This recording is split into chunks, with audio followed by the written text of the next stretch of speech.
It was the night before Christmas, and all through the house, not a creature was stirring, not even a mouse. Stockings were hung by the chimney with care, in the hopes that St. Nicholas soon would be there. These opening lines from Clement Clarke Moore's 1823 poem, A Visit from St. Nicholas, are some of the most recognizable words of the holiday season. The poem introduces the now iconic figure of St. Nicholas, a gift-bearing old man dressed in fur, traveling through the night sky on a sleigh pulled by 8 magical reindeer.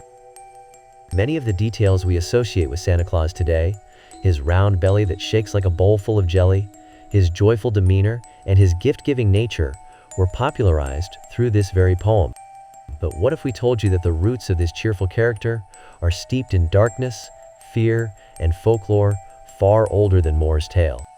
From horned alpine demons who punish children to vengeful gods riding through the winter skies, the Santa Claus we know today is an amalgamation of fascinating and sometimes terrifying cultural traditions.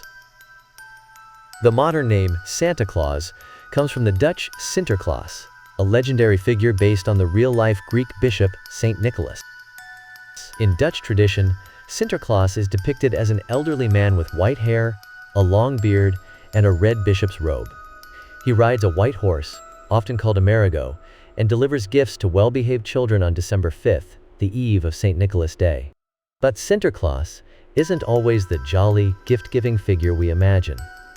In earlier traditions, he was a strict disciplinarian. Carrying a birch rod, he punished naughty children, and some songs even describe him kidnapping misbehaving kids to take them back to Spain, where he supposedly lives. He was accompanied by Zwarte Piet, or Black Pete, a servant of Moorish descent often portrayed in blackface. While Zwarte Piet helped Sinterklaas deliver gifts, he also carried sacks to punish or kidnap disobedient children, adding a darker edge to the festivities. The historical St. Nicholas was a Greek bishop from the city of Myra during the Roman Empire.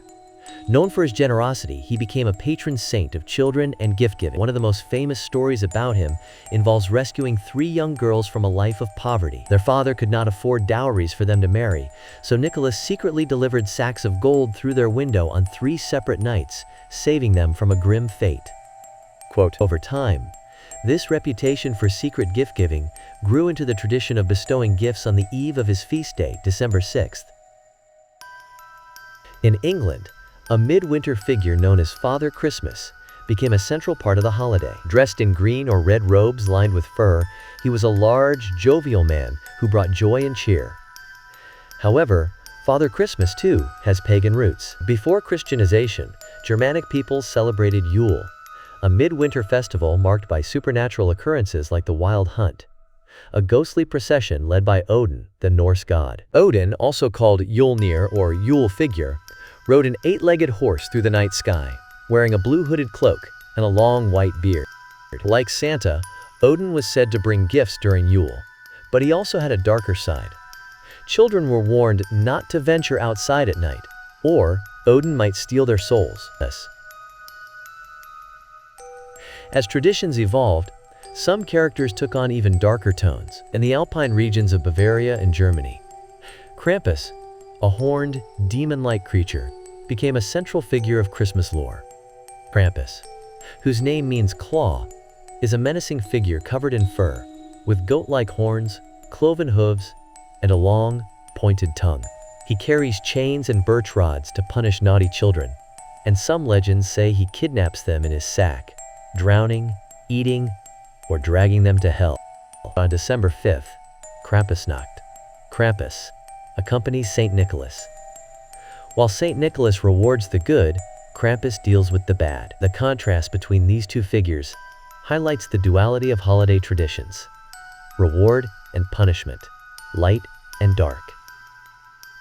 Another dark figure from German folklore is Belsnickel, who also made his way to the Pennsylvania Dutch communities in America. Quote, unlike Krampus, Belsnickel doesn't accompany Santa. Instead, he visits homes alone, dressed in ragged furs and carrying a switch to punish naughty children.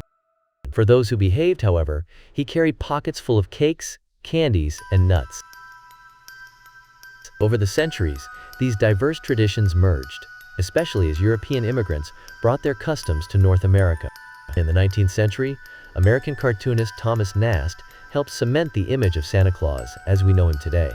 His illustrations in Harper's Weekly depicted Santa as a jolly, bearded man in a red suit. Later, in the 1930s, Coca Cola popularized this image in its advertising campaigns, solidifying the modern-day Santa's red and white attire. The Santa Claus we celebrate today is the product of centuries of cultural evolution. From the strict Santa Claus and fearsome Krampus, to the cheerful Father Christmas and philanthropic St. Nicholas, the holiday figure has taken on many forms, embodying both the light and dark sides of human imagination. As we close this year with our Christmas special, we hope you've enjoyed exploring the fascinating origins of Santa Claus. We'll leave you with the final lines of Clement Clarke Moore's beloved poem. He sprang to his sleigh, to his team gave a whistle, and away they all flew like the down of a thistle. But I heard him exclaim, ere he drove out of sight, "Happy Christmas to all, and to all a good night. Merry Christmas."